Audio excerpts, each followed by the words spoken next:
Number 1 question इस video का जो मैक्सिमम लोगों ने पूछा था वो था कि आइसलैंड घूमने में कितना खर्चा आता है। वाइल हाइकिंग इन कनाडा हम लोग डिस्कस कर रहे हैं एक्सपेंसेस इन आइसलैंड इस वीडियो में। Video starting now.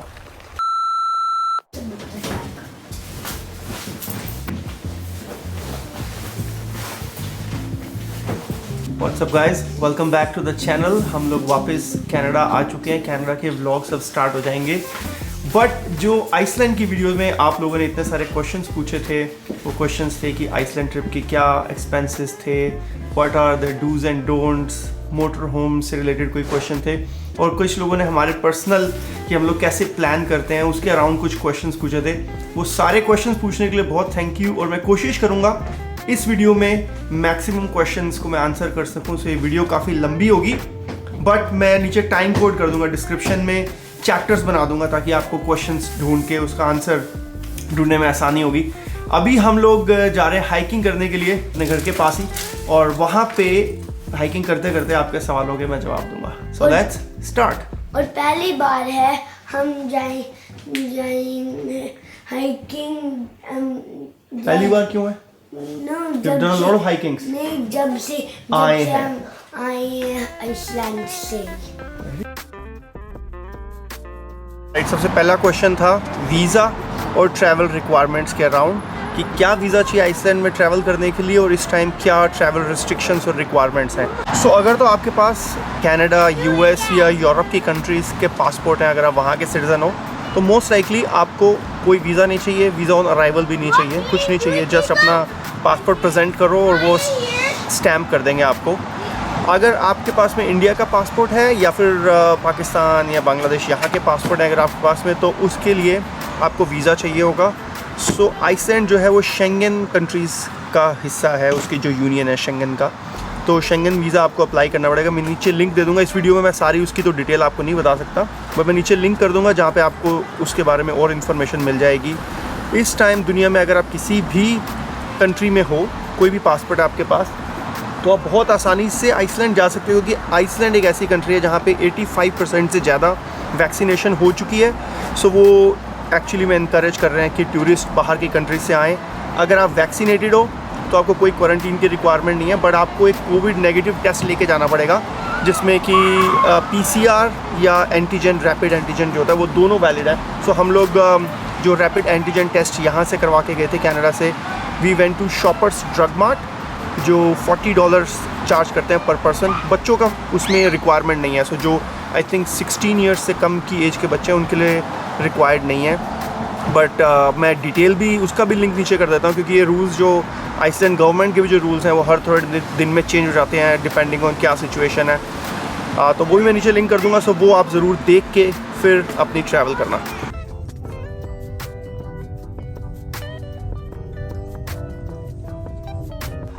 यहाँ पे पार्किंग ढूंढना बड़ा मुश्किल होता है। हम लोग इस टाइम ओकविल में एक 16 माइल क्रीक है, एक छोटी सी रिवर है जिसके दोनों तरफ ट्रेल्स बनी हुई हैं, तो वहाँ जाएंगे। और बड़े अच्छे फॉल कलर्स आने शुरू हो गए हैं पेड़ों पे, तो वो भी देखेंगे। Very beautiful time of the year.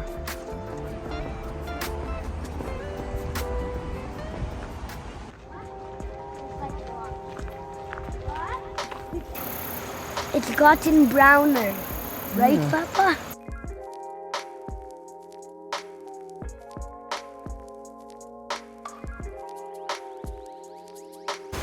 Okay, अगला सवाल जो लोगों ने पूछा था कि आइसलैंड में कितने दिन चाहिए घूमने के लिए। देखो, ये सारा इस बात पर डिपेंड करता है कि आपको सिटी के आसपास रहना है या पूरा आइसलैंड घूमना है। जैसे हम लोगों ने आइसलैंड की रिंग रोड करी थी। सो रिंग रोड अगर आपको करनी है, जनरली लोग बोलते हैं अप्रॉक्सीमेटली 1 वीक चाहिए। और अगर अच्छे से देखना है रिंग रोड को, यानी आपको फ्योर्ड्स एरिया भी देखना है, ईस्ट फ्योर्ड्स और वेस्ट फ्योर्ड्स और नॉर्थ आइसलैंड भी देखना है, तो मान के चलो आपको 2 वीक चाहिए होंगे ये सब करने के लिए। तो हमारे पास में टोटल 8 या 9 दिन थे हमारे पास, जिसमें हम लोगों ने 1-2 दिन रखे हुए थे रेकेविक और उसके आसपास घूमने के लिए, यानी कि जैसे वोल्केनो, प्लस 1 वीक हमारे पास था आइसलैंड की रिंग रोड करने के लिए। सो मान के चलो रिंग रोड के लिए अप्रॉक्सीमेटली 1 हफ्ता। और डैडी, 1 दिन पे गोल्डन सर्कल है ना? हाँ, गोल्डन सर्कल के लिए 1 दिन। Yes, good job. फिर 1 वीक और 1 दिन।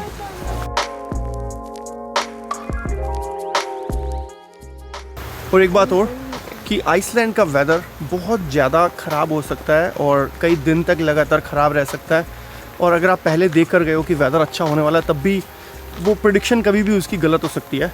सो हमेशा 2-3 दिन एक्स्ट्रा लेके चलो अपने साथ।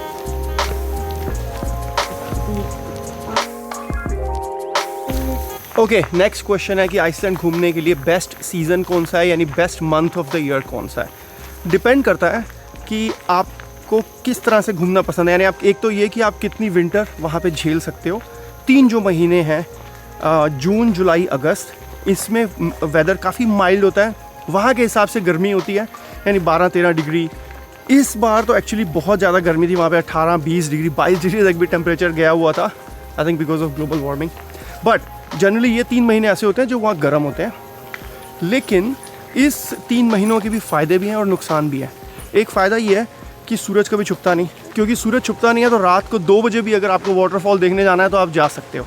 बट कई लोगों के जो सिस्टम होता है, जो बॉडी होती है, उसके साथ उसको पूरा स्क्रू अप कर देता है। आपको पता नहीं होता कब उठना है, कब सोना है। दूसरी बात ये कि क्या आपको नॉर्दर्न लाइट्स देखनी है। नॉर्दर्न लाइट्स सितंबर के बाद शुरू होती हैं दिखनी, और जैसे जैसे सर्दी बढ़ती रहती है, जैसे दिन छोटे होते जाते हैं, उतने ज़्यादा चांसेस होते हैं नॉर्दर्न लाइट्स दिखने के। सो अगर आपको नॉर्दर्न लाइट्स देखनी है, so don't go in the summer, go after September, October. Again September is sort of a shoulder month. ठंड होनी शुरू हो जाती है बट इतनी क्रेज़ी ठंड नहीं होती। बट सितंबर का एक बेनिफिट क्या होता है, बहुत सी ऐसी अट्रैक्शंस होती है जिस पे डिस्काउंट आपको मिल सकता है, होटल्स सस्ते मिल सकते हैं, और इवन मोटर होम की बुकिंग भी आपको सस्ती मिल सकती है स्टार्टिंग फ्रॉम सितंबर, क्योंकि थोड़ा ऑफ सीज़न स्टार्ट हो जाता है। सो उसको देखते हुए मैंने अपनी टिकट बुक करी थी सितंबर की, क्योंकि आपको इतनी ठंड भी नहीं है और नॉर्दर्न लाइट्स दिखने के भी चांसेस हो सकते हैं। सो अगेन आपके ऊपर डिपेंड करे आपको कैसा वेदर आप झेल सकते हो।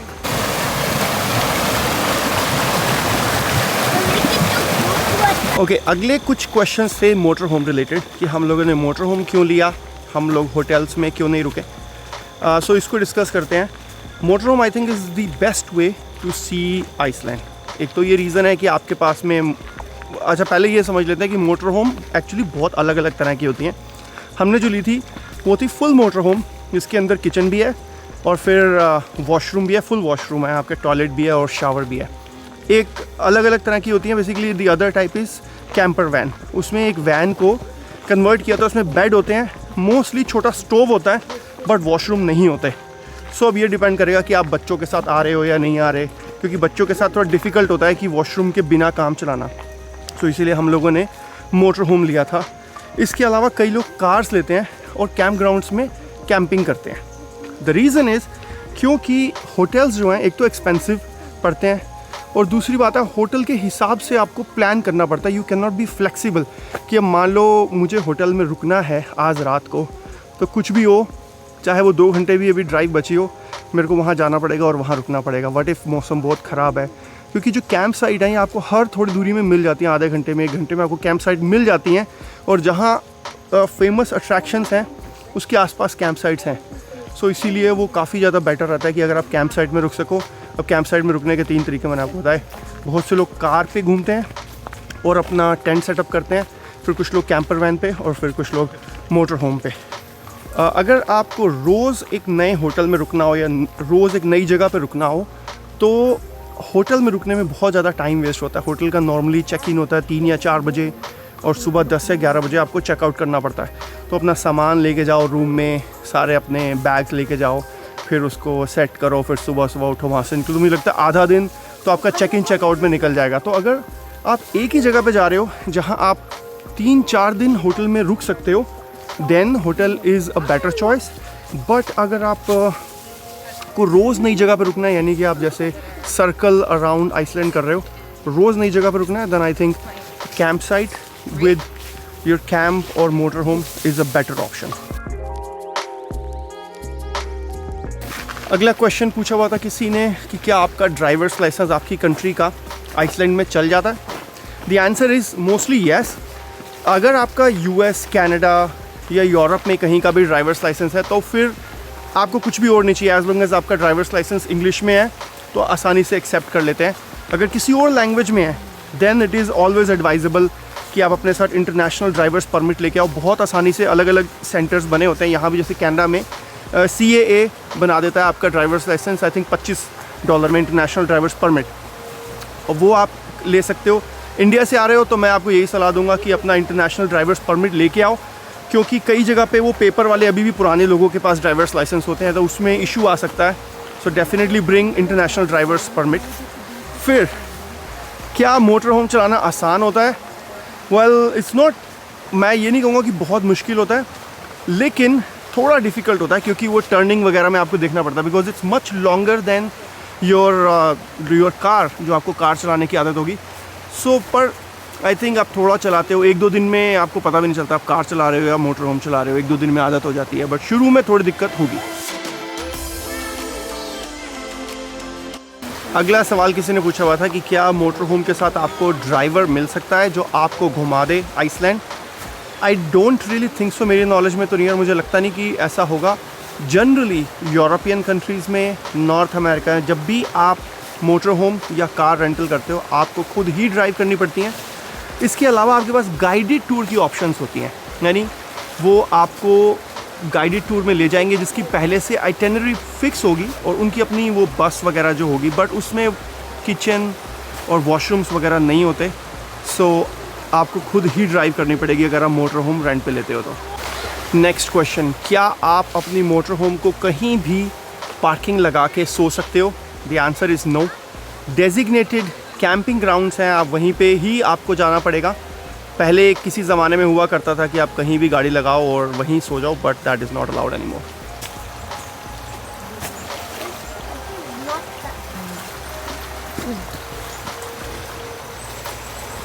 ओके, अगला सवाल था कि हम लोगों ने मोटर होम कौन सी कंपनी से बुक किया था और कहाँ से आपको चीप मोटर होम रेंटल मिल सकते हैं।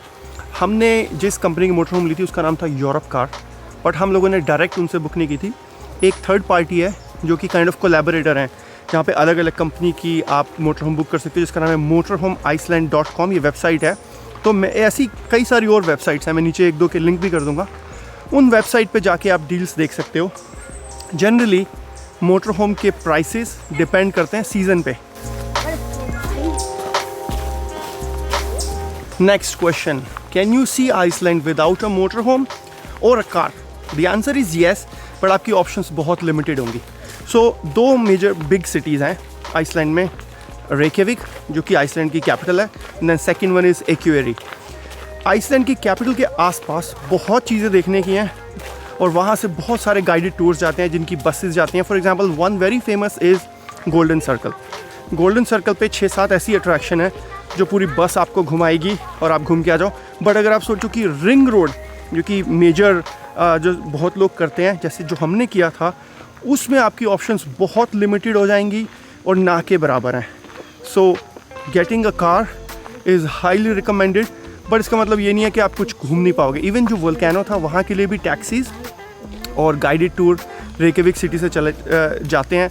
सो वोल्केनो का रास्ता लगभग 45 मिनट्स है और गोल्डन सर्कल भी 40-45 मिनट से बहुत सारी आपकी अट्रैक्शन शुरू हो जाती हैं। सो वो तो आप डेफिनेटली कर सकते हो। ओके, अगला सवाल था लैंग्वेज रिलेटेड। आइसलैंड में कौन सी लैंग्वेज बोली जाती है और क्या लोगों को वहाँ पे इंग्लिश आती है?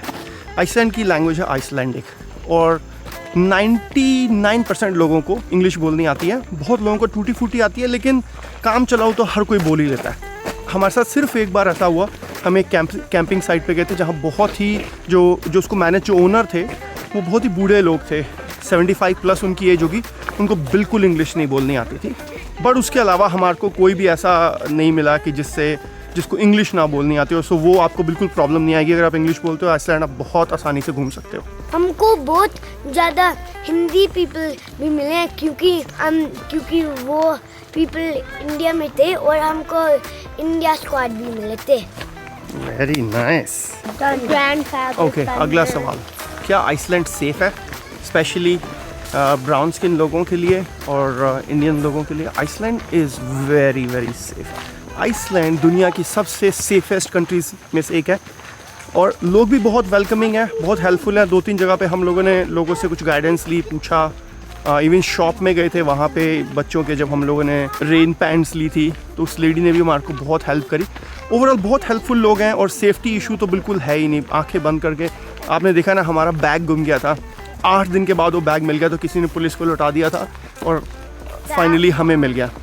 सो Iceland is very safe, safety तो इशू है ही नहीं। Okay, how did we stay connected in Iceland, यानी कि डेटा प्लान या इंटरनेट पैकेज हम लोगों ने कैसे लिया। सो उसके कई तरीके हैं। एक तो जब आइसलैंड एयरपोर्ट पे आप उतरते हो, वहाँ पे काफ़ी सारी कंपनीज हैं जो आपको मोबाइल हॉटस्पॉट वाईफाई वाले रेंट कर देती हैं। वो आप लेते हो $8 से $10 में वो आपको मिल जाता है और उसके साथ आप 6-7 डिवाइसेस अपने कनेक्ट कर सकते हो। मोस्टली अनलिमिटेड प्लान वाले मिल जाते हैं। आप पूरा आइसलैंड घूम रहे हो और जब तक आप रोड पे हो आइसलैंड पे, तो आपको कनेक्टिविटी भी बहुत अच्छी होती है। वो एक तरीका है। वो हम लोगों ने मिस कर दिया था एयरपोर्ट से लेना। रीज़न बीइंग क्योंकि हमारे को मोटर होम कंपनी ने एक टैबलेट दिया था। उस टैबलेट में डेटा प्लान था, बट उसकी प्रॉब्लम ये थी कि वो tablet actually kind of broken था, वो अच्छे से काम नहीं कर रहा था। सो मेरे को अपना डेटा प्लान ख़रीदना पड़ा। अब डेटा प्लान का मैं आपको एक सही तरीका बताता हूँ। अगर आपका फ़ोन है जिसमें ई सिम चल जाता है, जैसे कि काफ़ी सारे एंड्रॉयड फ़ोन्स में और जितने भी लेटेस्ट आईफोन है, आई थिंक 10 या 10 के बाद जितने भी आईफोन है उसमें ई सिम चल जाता है। सो एक ऐप है, आई थिंक उस ऐप का नाम है एरालो। सो ये एक ऐप है, ये दिख रहा है, ये एक ऐप है जिसका नाम है एरालो। इसका एक क्या बड़ा सही बेनिफिट है, आप किसी भी कंट्री में हो, मोस्टली कंट्रीज़ में, अगर आपके पास में किसी शॉप में जाने का टाइम नहीं है कि वहाँ से आप फिज़िकल सिम ख़रीद के आ सको, तो इस ऐप के थ्रू ही आप ई सिम ख़रीद सकते हो और इंस्टेंटली उसको इंस्टॉल कर सकते हो अपने फ़ोन के अंदर। वो सब डिजिटल है और इसके आइसलैंड का प्लान था बहुत अच्छा। सो एक जगह पे मुझे वाईफाई मिला, मैंने वाईफाई पे ई सिम डाउनलोड कर लिया और ई सिम को यूज़ करके एक्टिवेट कर लिया अपना एक डेटा प्लान। और काफ़ी चीप प्लान्स है, $5 या $6 से शुरू हो जाते हैं और जिसमें आपको किसी में 1 GB, किसी में 5 GB, अलग अलग कंट्रीज़ के। इसका मैं नीचे लिंक भी कर दूंगा, मेरा रेफरल लिंक भी आप यूज़ करोगे, आपको $3 का 1 टाइम का ऑफ भी मिल जाएगा। तो रिसेंटली जहाँ भी मैं जाता हूँ, इंस्टेड की वहाँ शॉप में जाके सिम कार्ड ढूंढो, फिर वो आपकी ट्रिप एक्स्ट्रा होती है, उसमें टाइम वेस्ट होता है। इसी के अंदर ऐप के अंदर जाओ, बटन क्लिक करो, जो भी कंट्री का आपको सिम कार्ड लेना ले लो और वो क्रेडिट कार्ड से आपके पैसे कट जाते हैं। सेकंड क्वेश्चन, लोगों ने पूछा था कि वहाँ पे पेमेंट्स कैसे करी, क्रेडिट और डेबिट कार्ड कौन सा यूज़ किया। नॉर्मली क्रेडिट कार्ड्स की प्रॉब्लम ये होती है कि जब आप फॉरेन कंट्री में उसको यूज़ करते हो तो आपको 2.5 या 3.5% फॉरेन एक्सचेंज प्राइस देना पड़ता है, रेट्स वो चार्ज करते हैं। बट जो मैं कार्ड यूज़ करता हूँ, दिस इज़ कॉल्ड स्टैक, जिसके अंदर ये लगता नहीं है। And this is a prepaid card, totally free, 100% free है।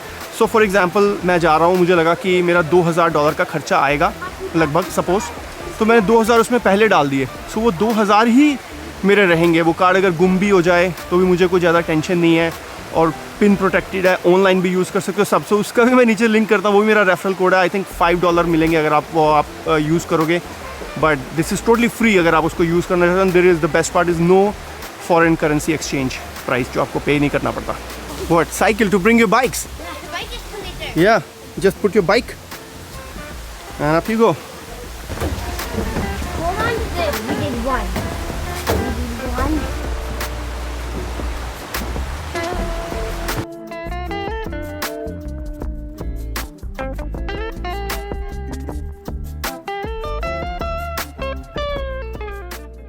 Oh, this is beautiful. Okay, अगला सवाल, इंडियन खाना मिल जाता है, इंडियन रेस्टोरेंट्स मिल जाते हैं, इस खाने का जवाब देगी हम इस सवाल का जवाब देगी Sakshi. Okay, go. I peeled all the मिल जाता है इंडियन खाना, एक कंडीशन है, बस बीवी को साथ लेके जाना पड़ता है, पका के दे देती है। नहीं, जस्ट किडिंग, मिल जाता है। हमें 1-2 रेस्टोरेंट दिखे थे रेकेविक में ही, बट उसके अलावा वी कुडंट फाइंड मच। मतलब ग्रोसरीज भी इंडियन कुछ खास नहीं थी, बस एक वो हमें पैकेट में क्या मिला था, बटर चिकन ग्रेवी और ऐसी चीज़ें मिली थी, but not much Indian grocery, Indian vegetables और ना ही रेस्टोरेंट्स। तो इंडियन अगर आप कॉमन वेजिटेबल्स जो है, कॉमन वेजिटेबल्स मिल गए थे, जैसे गोभी, बैंगन, ये सब तो हर जगह मिल जाते हैं। लेकिन अगर आपको प्रॉपर इंडियन ही खाना और अपना इंडियन है तो सब कुछ आई वुड रिकमेंड कि थोड़ा बहुत अपना घर से लेके। तो हम क्या क्या ले गए थे घर हम से? जैसे ओट्स ले गए थे पैकेट वाले, अपनी मैगी ले गए थे और पोहा ले गए थे, ये सब ले गए थे और फिर वहाँ बटर चिकन की वो लेके हमने एक बार घर पे बना लिया था। नान मिल गए थे, नान हर जगह मिल हाँ, नान तो हर जगह मिल जाते हैं, बट हाँ और बासमती राइस भी मिल जाते हैं। बासमती राइस भी मिल गए थे, यस। राइस तो हर तरह के मिल गए थे, बाकी दालें भी एक दो मुझे दिखी थी, बट लेकिन अगर आपको प्रॉपर इंडियन चाहिए मसाला वसाला मुझे कुछ भी नहीं दिखा। बट लेकिन वो जैसे नमक मिर्च और ये सब हम ये तो मिल जाता है, लाल मिर्च नमक, लेकिन अपना धनिया पाउडर, गरम मसाला, सांभर पाउडर, ये सब कुछ नहीं। बट लेकिन अगर वेजिटेरियन ऑप्शंस बहुत होती हैं। हाँ, वेजिटेरियन ऑप्शंस काफ़ी थे और आई एम श्योर मिलती होंगी, क्योंकि वहाँ इंडियंस रहते हैं तो मिलती तो होंगी इंडियन ग्रोसरीज, बट हम जिस स्टोर पे गए हमें तो नहीं दिखी। तो ऐसा नहीं है कि जैसे यहाँ तो हर स्टोर पे कुछ ना कुछ इंडियन मिल जाता है, वैसा नहीं है। बट हाँ, I am sure you will definitely find, अगर आप अच्छे पर। तो जैसे अगर बिग सिटी है रेकविक में अगर कहीं मिल जाता है वहीं से स्टॉक अप कर लो, फिर स्टॉक अप कर लो। और वहाँ पे एक दो रेस्टोरेंट भी थे बाहर खाना, तो वो भी खा लो, बट ओवरऑल पूरे आइसलैंड में नहीं। ओके, अगला सवाल था how did we find all the beautiful places in Iceland. ये all credit goes to Ravish, मेरी कोई रिसर्च नहीं थी, तो back to you for this question. Okay, beautiful places के लिए I basically do two things, watch a lot of YouTube videos, इसी तरह की यूट्यूब वीडियोस जहाँ से इन्फॉर्मेशन मिलती है, क्योंकि बहुत लोग एक्सप्लोर करते हैं। फिर उसके अलावा TripAdvisor is another good place, जहाँ पे लोगों ने रिव्यू भी लिखा होता है, अपने एक्सपीरियंसेस भी शेयर किए होते हैं। तो उसमें ऐसी बहुत सी जगह होती हैं जो हमें पढ़ने के बाद में ऐसा लगता है कि शायद हम बच्चों के साथ वो नहीं कर पाएंगे, हमने उनको अवॉइड कर दिया। फॉर एग्ज़ाम्पल, किसी ने उसमें पूछा भी हुआ था कि तुम लोगों ने वो जो क्रैश प्लेन था वहाँ क्यों नहीं गए। सी उसकी एक तरफ की जो हाइट थी दैट वाज 7 किलोमीटर्स रफली, आना जाना 14 किलोमीटर्स हो जाता है। बच्चों को ये कन्विंस करना बहुत मुश्किल होता है कि वहाँ पे तुम्हारे को सिर्फ एक प्लेन दिखेगा and then we will come back. So इसलिए वो हम लोगों ने ड्रॉप कर दी थी, क्योंकि हमें वो चीज़ें देखनी होती हैं जो हमारी ग्रुप है वो सब लोग आसानी से कर सकें। ओके, अगला सवाल, हम लोग अपने व्लॉग्स कब एडिट करते हैं, घूमते टाइम या घर आने के बाद? सी मेरी एक फ़िलॉसफी है, जो भी हमारी ऐसी ट्रिप्स होती हैं जो हमारी विद फैमिली होती हैं, उसमें हम लोग कोशिश करते हैं कि टेक्नोलॉजी को हाथ ना लगाएं। हम लोग फुल एंजॉय करते हैं, वो टाइम होता है क्वालिटी टाइम अपनी फैमिली के साथ स्पेंड करने के लिए, अपने बच्चों के साथ स्पेंड करने के लिए। तो हम कोशिश ये करते हैं कि हम लोग किसी तरह की एडिटिंग ना करें। एडिटिंग मैं इसलिए नहीं करता क्योंकि जो मैं एडिटिंग करता हूँ, जिस तरह का स्टाइल मैं यूज़ करता हूँ, उसको हर वीडियो को एडिट करने में मुझे 6 से 8 घंटे या कभी कभी 10 घंटे भी लग जाते हैं। सो अगर वो 10 घंटे मैं एडिट कर लूँगा तो वहाँ हम घूमेंगे क्या? सो इसलिए मैं एडिट घर आके करता हूँ।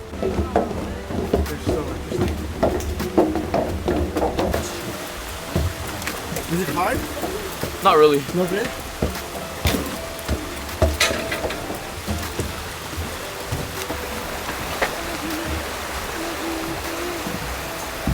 ओके, किसी ने क्वेश्चन पूछा था कि आपको आइसलैंड ज़्यादा अच्छा लगा या कनाडा ज़्यादा अच्छा लगता है। वेरी कंट्रोवर्शियल क्वेश्चन, कुछ भी मैं जवाब दूंगा ना तो पर मस्त लोग कमेंट में लिखेंगे। सिर्फ दोनों की अपनी अपनी ब्यूटी है, अलग अलग तरह की। यहाँ पे जो ग्रीनरी है, जो पेड़ है, जैसे फॉल सीज़न है, इतने ब्यूटीफुल कलर्स हैं, वो आपको आइसलैंड में देखने को नहीं मिलेगा। आइसलैंड में पेड़ नहीं होते ज़्यादा, इसलिए जो पहाड़ है वहाँ घास मिल जाएगी आपको, ग्रीन दिखेंगे वो आपको बिकॉज ऑफ द ग्रास। और पेड़ लगाने की वो बहुत कोशिश कर रहे हैं आइसलैंड में, बट इट्स हार्ड, क्योंकि वो जो लैंडस्केप है, जो ज़मीन है वहाँ की बहुत रगेड है because of lava and all. यहाँ पर डिफरेंट तरीके की ब्यूटी है यार। Canada is so beautiful, Iceland is also so beautiful. मेरे को आइसलैंड बेटर लगता है। क्यों? क्योंकि इतनी ठंड थी, बट क्योंकि आइसलैंड मोर ब्यूटीफुल है। मोर ब्यूटीफुल है। नंबर 1 क्वेश्चन इस वीडियो का जो मैक्सिमम लोगों ने पूछा था वो था कि आइसलैंड घूमने में कितना खर्चा आता है, क्या आइसलैंड एक एक्सपेंसिव कंट्री है? Yes, Iceland is an expensive country, पर अगेन इस बात पे डिपेंड करेगा कि आप रहते कहाँ हो। अगर आप यूरोप में रहते हो तो आपको प्राइजेस ऑलमोस्ट सिमिलर मिलेंगे। इवन अगर आप कनाडा में रहते हो, यूएस में रहते हो, तो प्राइजेस चीज़ों के ऑलमोस्ट सिमिलर मिलेंगे। इंडिया से आओगे तो थोड़ा ज़्यादा उसमें लगेगा कि हर चीज़ काफ़ी ज़्यादा एक्सपेंसिव है। हम कनाडा से गए थे, हमें भी थोड़ी एक्सपेंसिव लग रही थी, बट नॉट क्रेजी एक्सपेंसिव। और टोटल क्या क्या खर्चे आते हैं, हम लोगों का क्या खर्चा रहा टोटल जो हमारी 9 डेज़ की ट्रिप थी, उसमें अब उसको अलग अलग कैटेगरीज में डिवाइड कर लेते हैं। सबसे पहला ट्रैवल एक्सपेंसेस, जो आप यहाँ से या कहीं से भी आप आइसलैंड जाओगे, फ़्लाइट की टिकट, वो भी इस बात पे डिपेंड करेगी कि आप जा कहाँ से रहे हो। इंडिया से और कनाडा से सेम नहीं होंगे, प्राइसेस डिफरेंट होंगे। हमने जो पे किए थे दैट वाज रफली $700 पर पर्सन। सो $2800 की हमारी टिकट आई थी। और ये जितने भी प्राइजेस मैं आपको बता रहा हूँ ये सारे मैं आपको बताऊँगा कनेडियन डॉलर्स में। स्क्रीन पे नीचे मैं USD में और इंडियन रुपीज़ में कन्वर्ट करके भी लिख दूँगा ताकि आपको आसानी हो। सो $2800 हमारे चारों के टिकट के। इसमें एक चेक इन बैग इंक्लूड था टोटल। सो मैं आपको इंक्लूड करके बता रहा हूँ, फ्री कुछ भी नहीं था। $150 थे चेक इन बैग के, सो हमने वो 1 लिया था। वो मिला के मैं आपको बता रहा हूँ $2800। ओके, अगला था मोटर होम के एक्सपेंसेस। सी मोटर होम में अगेन ये डिपेंड करेगा कि आप मोटर होम ले रहे हो या कैंपर वैन ले रहे हो। कैंपर वैन के अंदर क्योंकि टॉयलेट और शावर नहीं होता और वो छोटी होती है, नॉर्मली 2 लोगों की होती है camper van. So motor home 4 या 6 लोगों वाली भी होती है जिसमें 4 या 6 लोग सो सकें। सो उसके हिसाब से प्राइस वेरी करता रहेगा। हमने 4 लोगों वाली मोटर होम ली थी और उसके अंदर क्योंकि मोटर होम थी, शावर और टॉयलेट थे। इसका प्राइस था 8 नाइट्स का 3500 कनेडियन डॉलर्स। अगर आप कैंपर वैन लोगे थोड़ी सस्ती होगी, यानी जब मैं देख रहा था तो शायद 2800 की कैंपर वैन मिली थी सेम 8 डेज़ के लिए। और 6 पीपल वाली शायद मिल रही थी 4000 के आसपास तब जो मैंने ये ली। Just to give you an idea.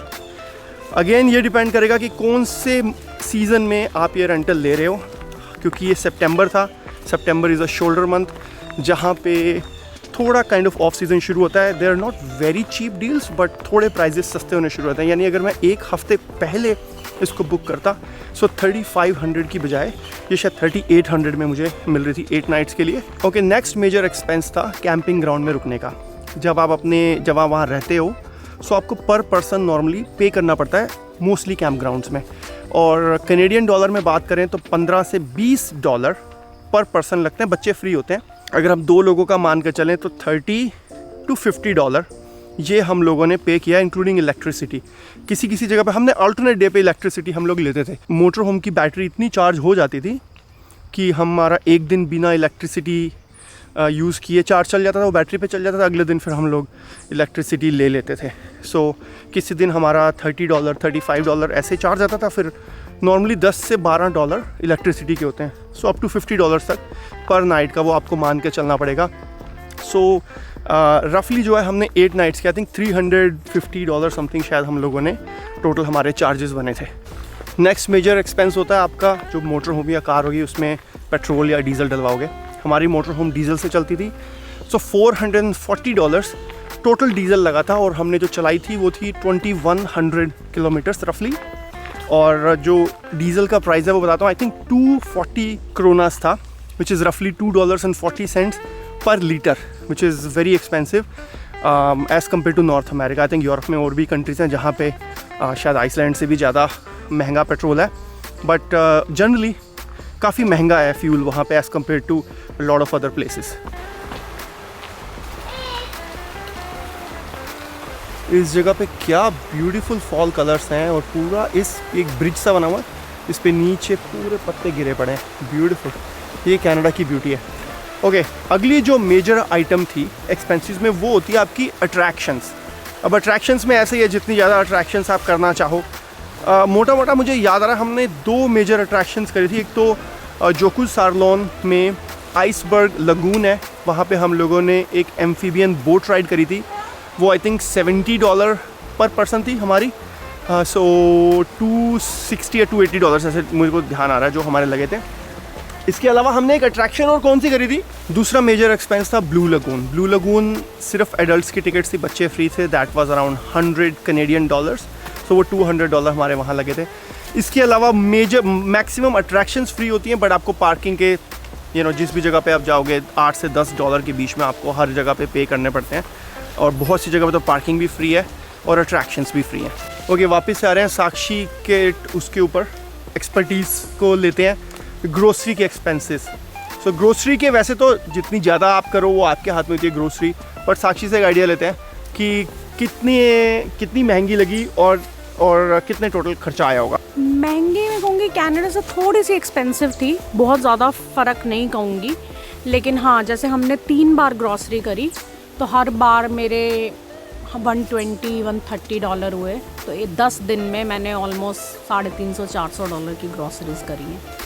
तो एक्सपेंसेस में एक चीज़ और है जो आपको ध्यान रखनी पड़ेगी अभी अगर आप ट्रैवल कर रहे हो तो कोविड टेस्ट। जो कराना ज़रूरी है। तो जब हमने कनाडा से कोविड टेस्ट कराया इट वाज $40 पर पर्सन, और सब बच्चों को नहीं कराना था, it was just for us. और वहाँ से वापस आते हुए कनाडा आते हुए सभी को कोविड टेस्ट कराना था which was $70। So it was around $450 हम सबके लगे दोनों कोविड टेस्ट के। तो ये एक एक्सपेंस है जो कि करना ही करना है, तो इसको भी ऐड कर लो अपने एक्सपेंसेस में।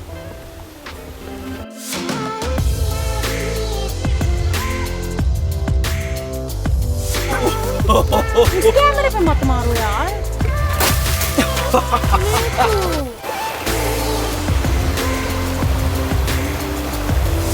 ओके और हाँ, एक और चीज़ जो बतानी रह गई, मोटर होम के अलावा हम लोगों ने कार भी रेंट करी थी 2 दिन के लिए, विच वॉज रफली $200 पर डे।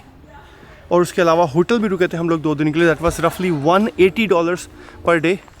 देखो वैसे तो हमारे पास में मोटर होम थी और शुरू में जो होटल था उसमें भी किचन थी, तो हमने काफ़ी खाना खुद ही बनाया था।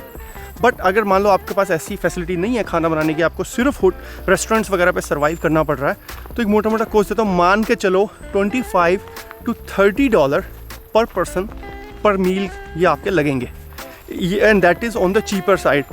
बाकी रेस्टोरेंट्स हर तरह की रेंज के हैं, चीप भी हैं, एक्सपेंसिव भी हैं। कई लोग तो ऐसे भी जो सिर्फ हॉट डॉग्स खा के ही गुजारा कर लेते हैं, और कई लोग ऐसे हैं कि जिनको 3 कोर्स मील ही चाहिए होती है। सो वो आपके ऊपर डिपेंड करेगा कि आपको किस तरह की मील्स चाहिए। अगर आप बहुत अच्छे रेस्टोरेंट में जाते हो तो आप $60 to $70, कई जगह पे मैंने देखा $100 भी है 1 मील 1 पर्सन। ओके सो हाइकिंग अभी के लिए हो गई हमारी, लगभग 4.5 किलोमीटर की हाइक थी। अब इतनी हाइक की है तो कुछ खाना बढ़िया बनता ही है, और आपको पता ही है कि मुझे क्या पसंद है, छोले भटूरे। चलो गाइस। ऑलराइट, हम लोग पहुंच गए हैं मिसिसागा में, एक रेस्टोरेंट है राजधानी, यहाँ पे छोले भटूरे खाएंगे। अभी बस ये देखना पड़ेगा कि नवरात्रि शुरू हो गए। बाय द वे गाइस, अगर आप नवरात्रि सेलिब्रेट करते हो तो happy Navratri to all of you. अब देखना पड़ेगा कि यहाँ पे आज डाइन इन ओपन भी है या नहीं, क्योंकि मुझे लग रहा है कि शायद नवरात्रि की वजह से डाइन इन क्लोज ना हो, क्योंकि काफ़ी बिजी होते हैं नवरात्रि में, बहुत लोग यहाँ से खाना घर लेके जाते हैं। And these ones. I love these two.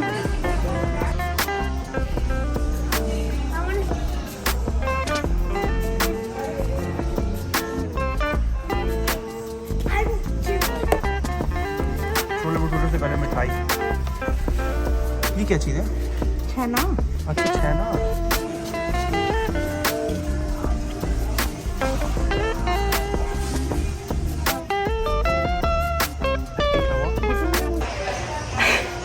मैंने मेन डाइन इन इसलिए किया था क्योंकि मुझे वो भटूरे ना ऐसे फूले हुए खाने थे। हाँ उन्होंने वो ऐसे ठेस दिए ऐसे। हाँ, ऐसे कौन देता है? मैंने उनको बोला मेरे को एक तो दोबारा बना दे, मेरे को फूले हुए भटूरे खाने। हाँ यार, भटूरे का मज़ा तो फूले हुए का ही आता है ऐसे। मैंने एक तो फिनिश कर। डिसअपॉइंटिंग। अभी भी इतने ज़्यादा फूले हुए नहीं है, ये पिचके हुए सही है सारे। चले जाना था यार। ठीक है चलो, टेस्ट तो ओके टाइप्स है, बट प्रेजेंटेशन बढ़िया नहीं है। मतलब भटूरे का शेप अगर देखो तुम, इससे बढ़िया तो मैं बना लूँ। नहीं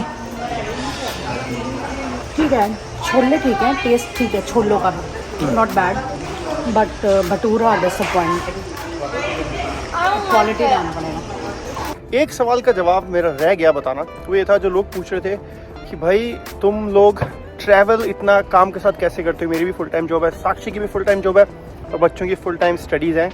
तो हम क्या करते हैं, बेसिकली हम जिस जॉब में हैं हमारे को छुट्टियां नहीं मिलती कोई भी। तो ऐसा नहीं है कि साल में 2 वीक छुट्टी मिले या 3 वीक या 4 वीक, हर छुट्टी के पैसे कटते हैं। हम कोशिश करते हैं कि हर 3 या 4 महीने के बाद वी टेक 1 वीक ऑफ, और उसको हम मैक्सिमाइज़ करने की कोशिश करते हैं, अपने ट्रिप्स करते हैं उसके अंदर। और इसका मतलब ये भी होता है, क्योंकि हमारी कोई सेट छुट्टी नहीं है, ऐसा नहीं है कि 2 या 3 वीक की छुट्टी है, तो उसका एक बेनिफिट ये भी होता है कि ऑफिस में ज़्यादा वो चिड़चिड़ भी नहीं करते कि आप छुट्टी ले रहे हो, बिकॉज उनको पता है कि ये लोग छुट्टी लेंगे तो इनको सैलरी तो मिलनी नहीं है। कोशिश करते हैं कि लॉन्ग वीकेंड के साथ हम क्लब कर लें, तो 8-9 दिन, कई बार 10 दिन भी हमारे को मिल जाते हैं। सो वैसी ही ये ट्रिप थी। अब अगली ट्रिप की प्लानिंग शुरू हो गई है, तो बहुत ही जल्दी टिकट्स बुक हो जाएंगी और फिर अगले जाने का प्रोग्राम बनेगा। बट ये है कि इन बिटवीन कनाडा के व्लॉग्स चलेंगे, और जैसे जैसे टाइम नज़दीक आता जाएगा फिर आपको बताएंगे अगली ट्रिप कहाँ की होने वाली है। और गाइस, इस वीडियो में इतना ही। आई होप आपके काफ़ी एटलीस्ट क्वेश्चंस के जवाब मैंने दे दिए होंगे, कोई अगर मिस हो गए हो तो आई एम सॉरी। आप कमेंट्स में पूछ लेना, मैं कोशिश करूँगा जवाब देने की अगर आपका कोई क्वेश्चन रह गया है। मैं मिलूँगा आपसे अगली वीडियो में। इस वीडियो में इतना ही, टाटा बाय बाय।